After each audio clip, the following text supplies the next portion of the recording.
She was standing at a counter in one of the most expensive stores in Los Angeles, blazer in hand, money in her account, every right in the world to be exactly where she was. She was a black woman, and that, to one man behind that counter, was apparently enough.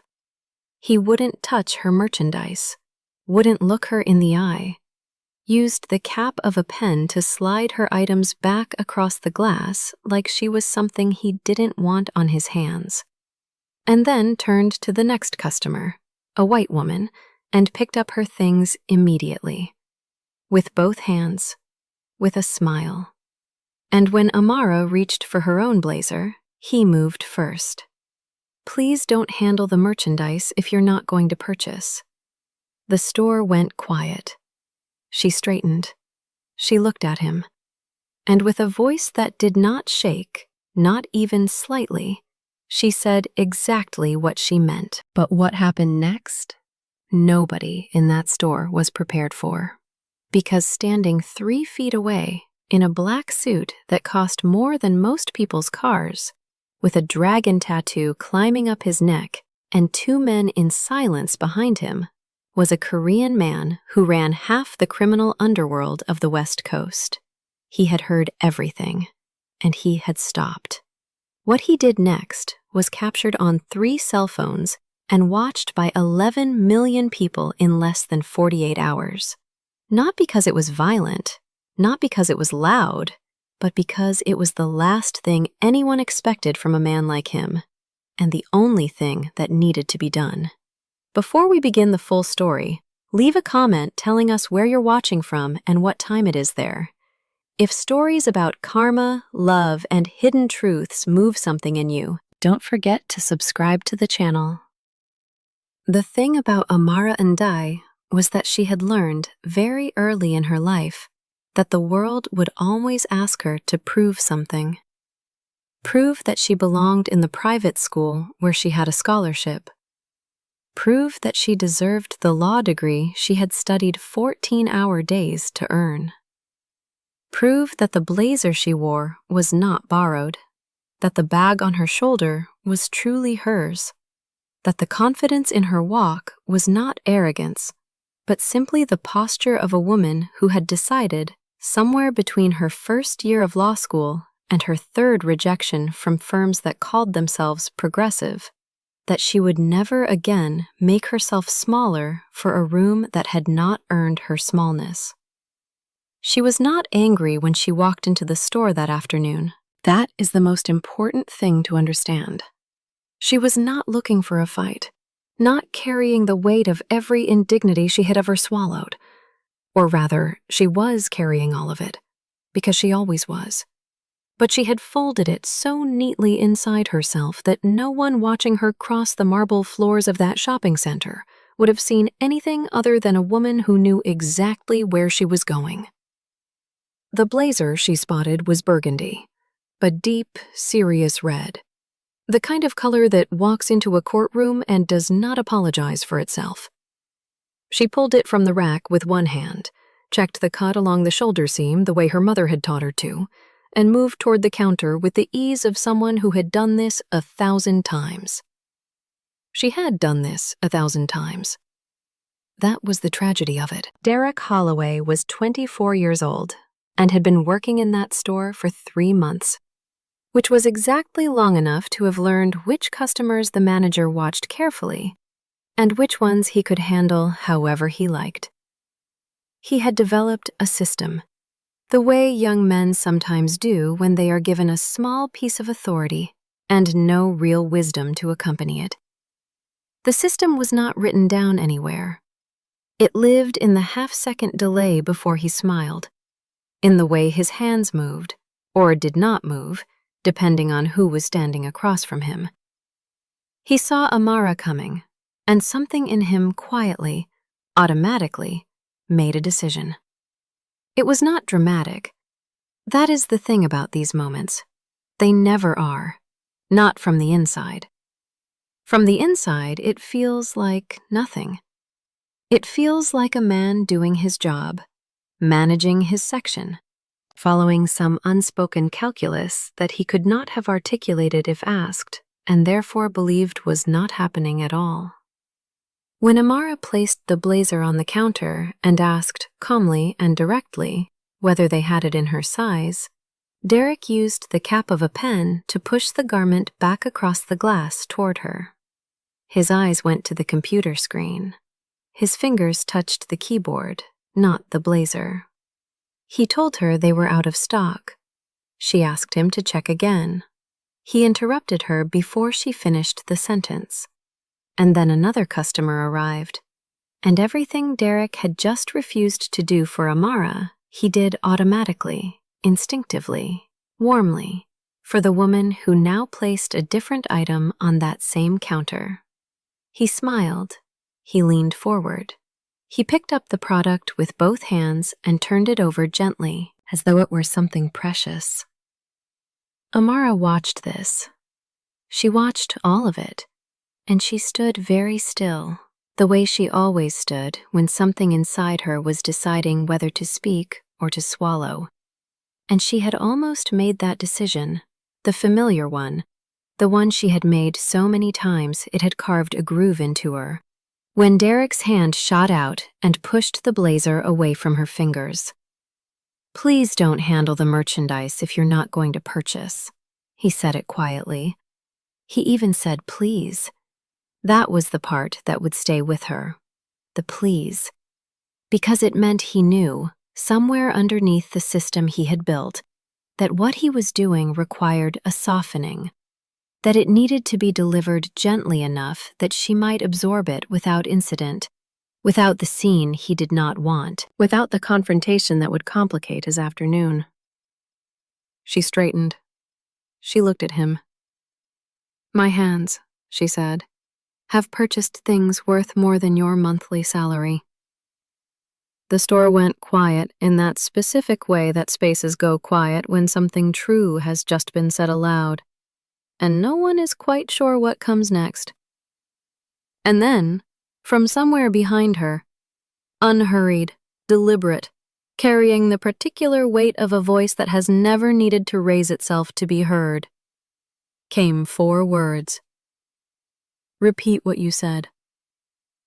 Jeon Seok-jin had walked into that store because his assistant had told him the Italian linen shirts he preferred were available there, and because he had 40 minutes between meetings and nothing else to fill them with. He was not a man who browsed. He did not linger over displays or consider options at length. He decided quickly, paid without looking at the total, and left.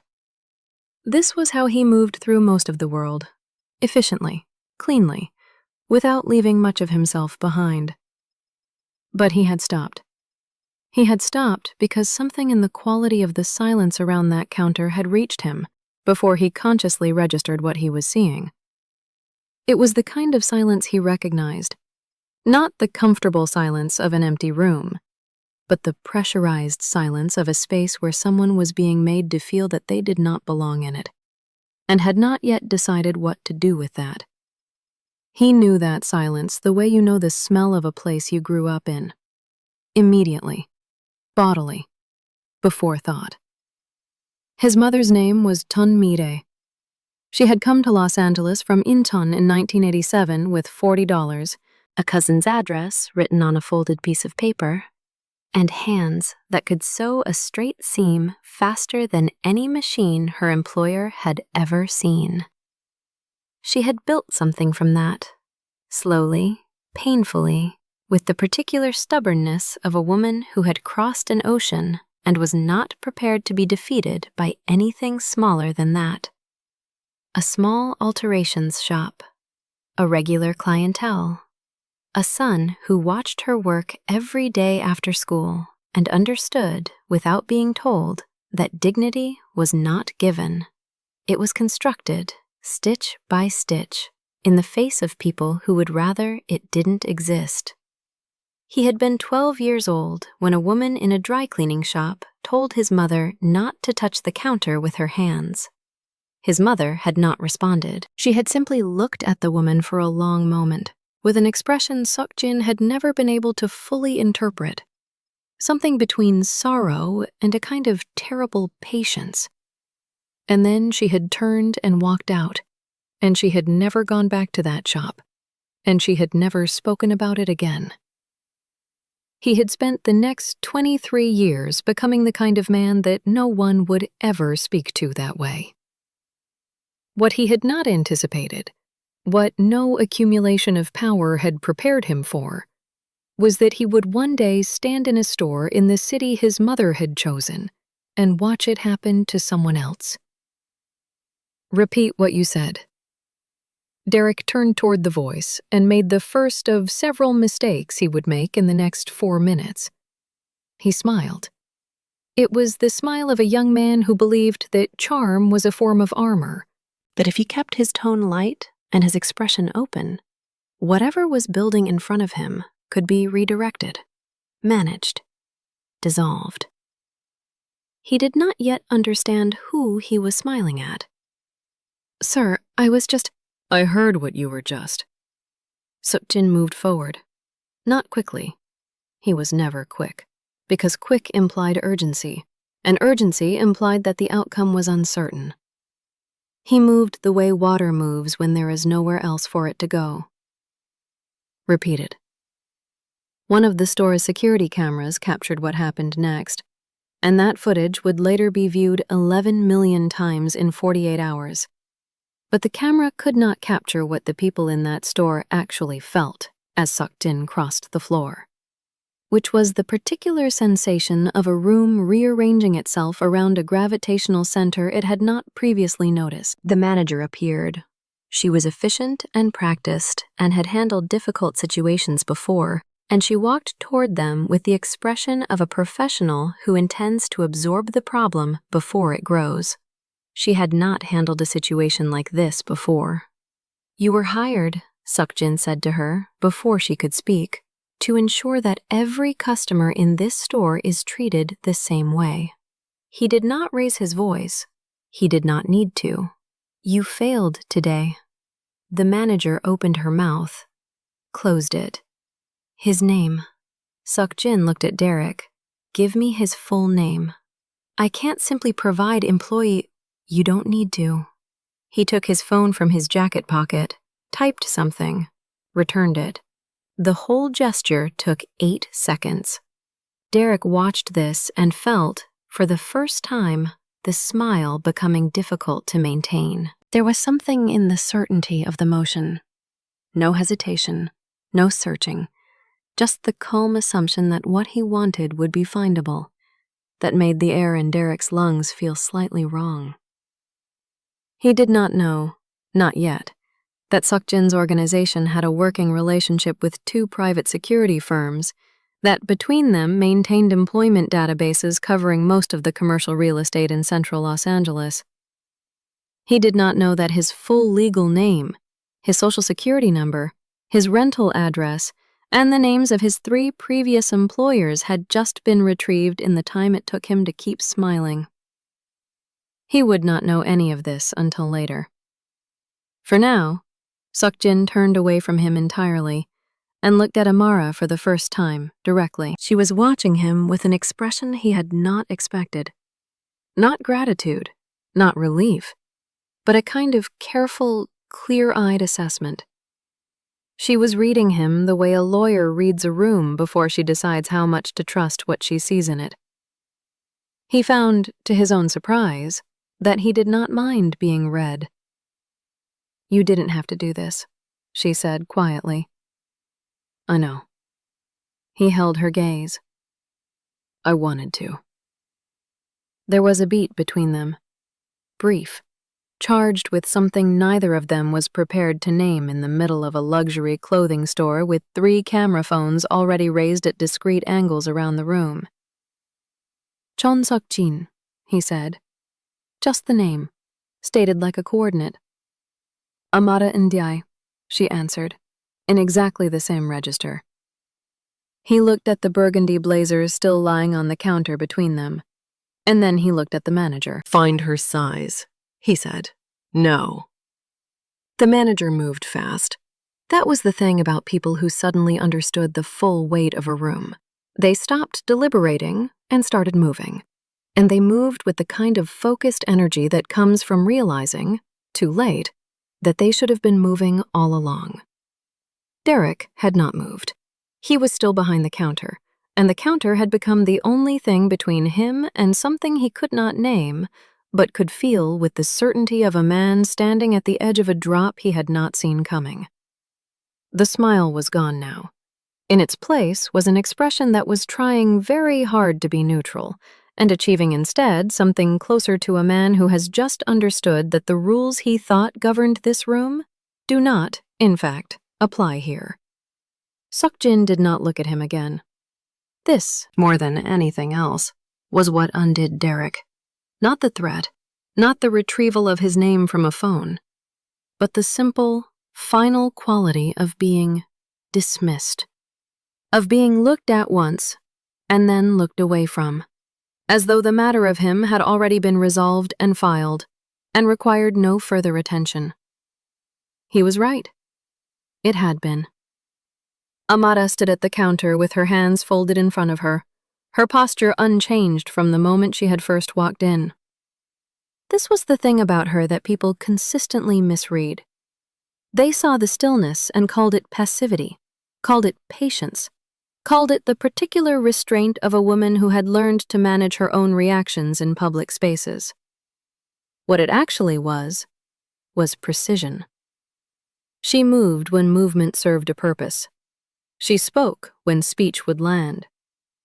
She had learned, through years of operating in rooms that had not been built with her in mind, that the most powerful thing she could do in most situations was to remain exactly, completely herself, and let the room adjust around her. The room was adjusting. She was aware of the phones. She had been aware of them for several minutes. She did not look at them directly, because looking at them directly would change the quality of what she was doing, would make it performance instead of truth. And it was important.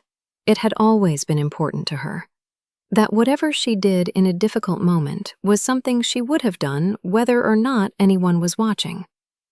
She had said what she said because it was true.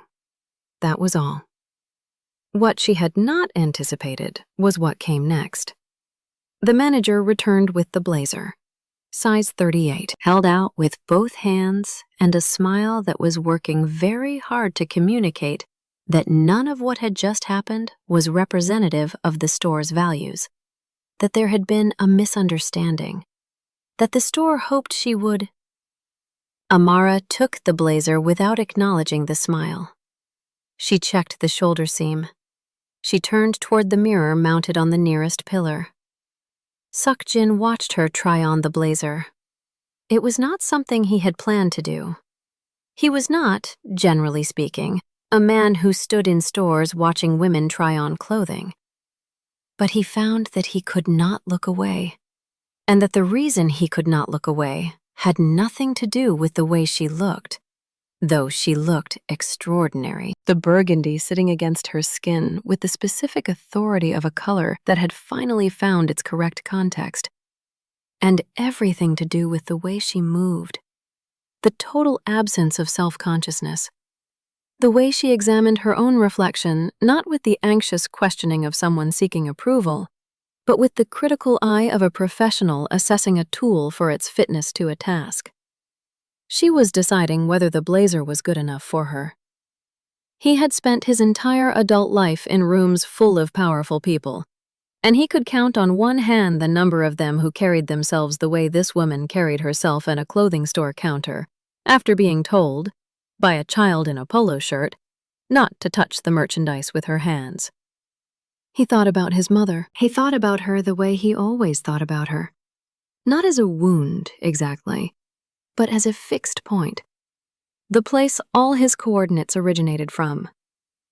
Chun Mire, who had come to this city with $40 and built something, and who had been told, anyway, in a dry cleaning shop in 1994, to keep her hands off the counter, who had walked out without speaking and driven home and made dinner and never mentioned it, and who had died 8 years later without ever hearing anyone say aloud what Amara had just said at that counter.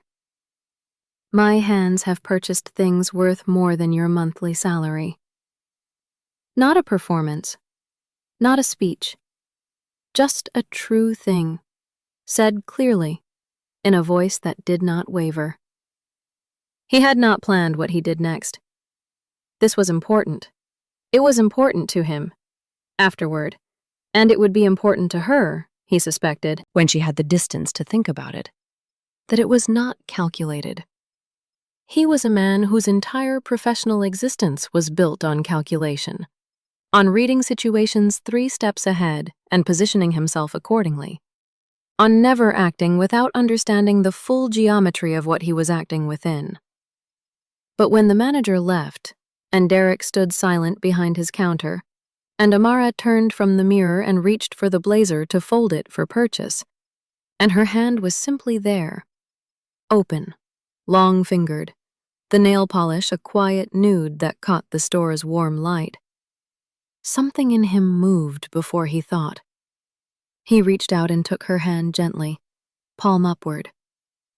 She went still. Not with alarm, with attention. The total, focused attention of someone who has just encountered something unexpected and is deciding, in real time, what it means. He looked at her hand for a moment. Then he lowered his head and pressed his lips to the first finger, then the second, then the third, then the fourth, then the last. Slowly, without theater. The way you do something that matters. The store was absolutely silent. Later, the clip would be slowed down and analyzed and argued over in comment sections in 14 languages, people debating whether it was romantic or calculated or dangerous or beautiful, whether she should have pulled away, whether he had the right, whether any of it was what it appeared to be. But in the room, in that moment, what it was, what everyone present felt without being able to articulate, was an active witness. A man saying, in the only language he had brought to this particular moment, I see what was done to you. I see what it cost you to stand here anyway. And I am telling you, in front of everyone, that your hands are not what he made them. Amara looked at him when he raised his head. Her eyes were dry. She was not a woman who cried in public. But something had shifted in her expression. The precision was still there, the careful assessment, but underneath it, visible now in a way it had not been before, was the outline of something that had been folded away for a very long time and had just, very slightly, been allowed to breathe. Your hands, he said quietly, still holding them, do not need permission to exist anywhere. Behind him, Derek said nothing, because there was nothing in that moment that could have been said. Amara left the store with the blazer in a bag and something unnamed pressed against the inside of her chest, and she walked through the shopping center the way she always walked, spine straight, chin level, the tote bag on her shoulder, the scarp in heels making their quiet, deliberate percussion against the marble floor. And she did not look back.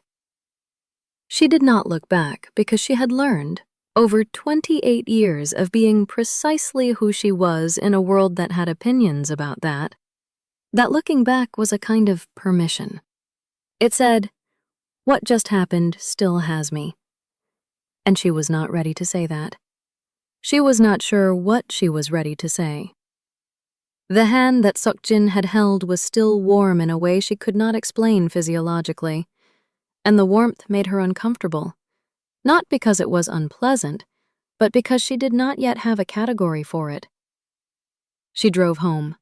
She hung the blazer on the back of her bedroom door. She made tea she did not drink, and sat at her kitchen table and stared at the wall for 40 minutes, which was something she had not done since the night she passed the bar exam, and sat in her car in the parking garage and allowed herself, for exactly 40 minutes, to feel the full weight of what it had cost her. Her phone began to vibrate at 9:17 that evening and did not meaningfully stop for the next 72 hours. The first text was from her colleague, Dana. "Amara, tell me that's not you on Twitter right now." It was her. The clip was 47 seconds long. Someone had captured the whole of it.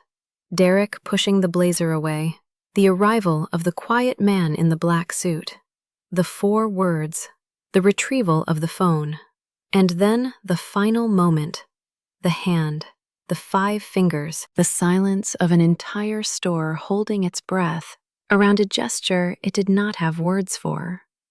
The caption read, "He runs half the underworld and used it all to defend a stranger's dignity.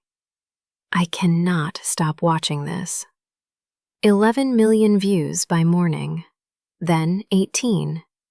Then the number became abstract, a figure that existed in the distance like a city you can see from a plane but cannot yet feel under your feet.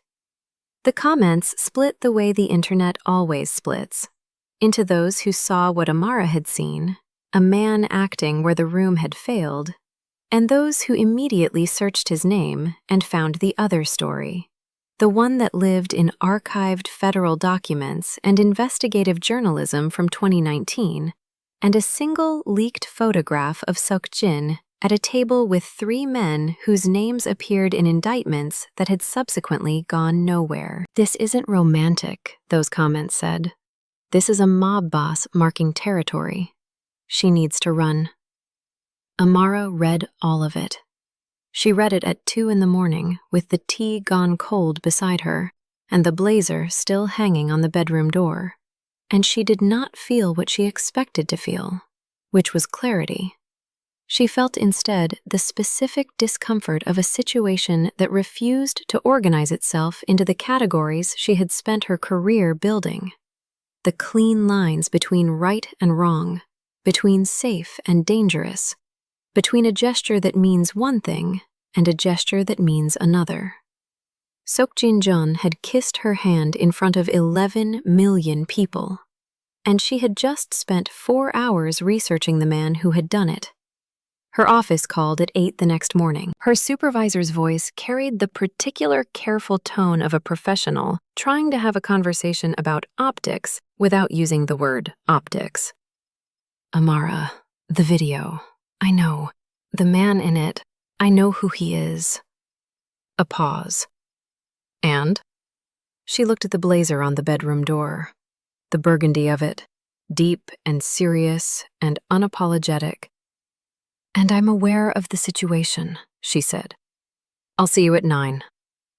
She was at her desk by 8:50 because she was always exactly where she said she would be, and she worked through the morning with the focused efficiency of a woman who had decided that whatever was happening in the external world could wait until she had done the thing she was paid to do. At 11:47, her assistant told her there was someone in the lobby. No appointment, wouldn't give a name. Had, however, given a description of himself as the man from yesterday, who is significantly less frightening in daylight. She sat with that for a moment. Then she took her jacket from the back of her chair, smoothed it once, and went downstairs. He was standing on the sidewalk outside the building, alone. No guards, no black sedans idling at the curb, no architecture of power arranged around him. Just a man in a dark coat on a city street, holding a small box with the particular careful grip of someone who is not accustomed to carrying things gently and is making a deliberate effort. She pushed through the glass door and stopped 3 feet from him, and looked at him the way she had looked at him in the store. Fully, directly, without performance. "You know where I work," she said. "I do." "That's not a small thing." "No," he agreed. "It isn't." He did not apologize for it. She noted this. He held out the box. She took it. Inside, folded in tissue paper the color of smoke, was a burgundy blazer. Not the one she had purchased, but a different one, cut in a slightly different line, the fabric heavier, the construction European. Underneath it, a card, a phone number written by hand, and beneath it, 3 words in careful, slightly imperfect Portuguese. Para ir a cualquier lugar. For going anywhere, she said, not looking up from the card. My assistant helped with the translation, he said. I wanted to write it in the language that belonged to you, not to me. She looked up. There it was again. That thing underneath his stillness that she had glimpsed in the store and then spent 2 in the morning trying to explain away.